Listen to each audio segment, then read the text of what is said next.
মানস national ফরেস্টের কার সাফারিতে গিয়ে India Bhutan বর্ডারের অভিজ্ঞতা। এখন আমরা ভুটান আর ইন্ডিয়া বর্ডারে, এই যে পিছনে লেখা আছে ওয়েলকাম টু রয়্যাল মানস। আমাদের দিকটা অর্থাৎ ইন্ডিয়ার দিকটা হচ্ছে মানস ন্যাশনাল হেরিটেজ, ভুটানের দিকের এই সেম ফরেস্ট, ওখানকার নাম হচ্ছে রয়্যাল মানস।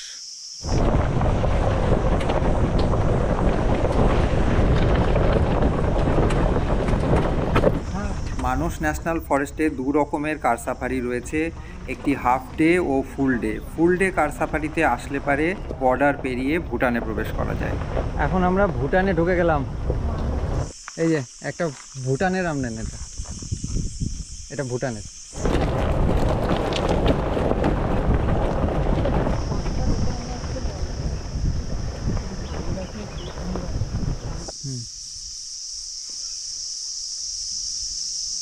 এই যে ইন্ডিয়া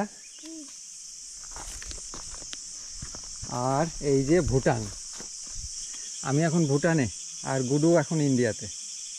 চলো হ্যান্ডশেক, ইন্ডিয়ার থেকে ভুটানের হ্যান্ডশেক। বর্ডার পিলারের পাশেই এই আম গাছ, অজস্র আম ধরে রয়েছে, প্রচুর আম গাছের নিচে পড়ে রয়েছে, কুড়িয়ে নেবার কেউই নেই, শুধুই আমরা। এই আমগুলো কিন্তু ইন্ডিয়ার, আর এই যে এই আমগুলো ভুটানের। এটা ইন্ডিয়ার আম না ভুটানের আম গুডু? ইন্ডিয়া। এটা কি ভুটানের আম না ইন্ডিয়ার আম? ইন্ডিয়ার আম এটা। আর একটু পরে গেলে এটাকে ভুটানের আম বলতে হতো। অজস্র পড়ে আছে, অজস্র।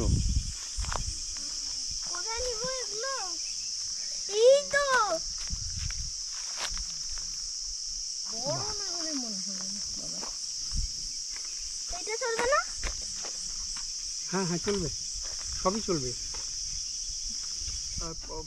বর্ডারে প্রয়োজনীয় পারমিশন নিয়ে ওপারে রয়্যাল মানস দেখে আমরা ভুটানের একটি গ্রাম পাংবাংয়ে ঘুরে আসলাম।